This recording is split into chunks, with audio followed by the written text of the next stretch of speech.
Still using arrays for lookups? You might be slowing down your code.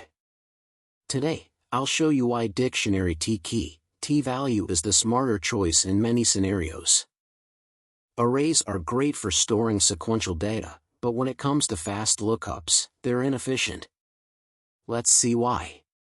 What's happening in this example? We are looping through each element in the array to check if it matches the search value.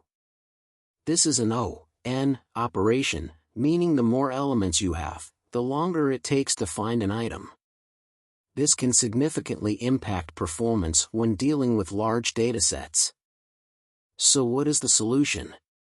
Solution is, instead of scanning an entire array, let's use dictionary t-key, t-value for instant lookups.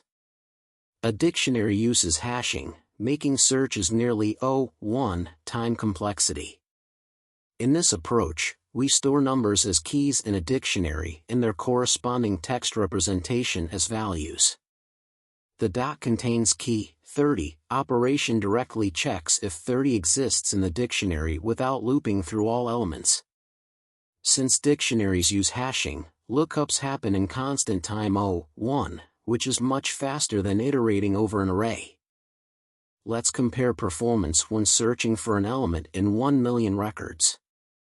A dictionary lookup is 40x faster than an array search when dealing with large datasets. That's a massive improvement. The reason?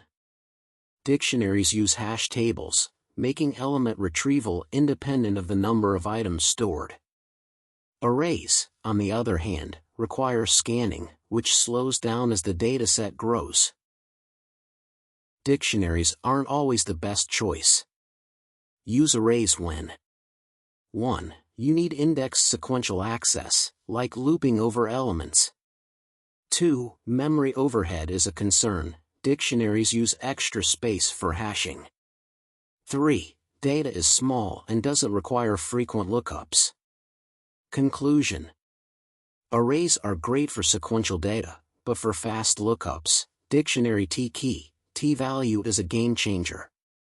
Next time you need a key-value lookup, ditch the array and go with a dictionary,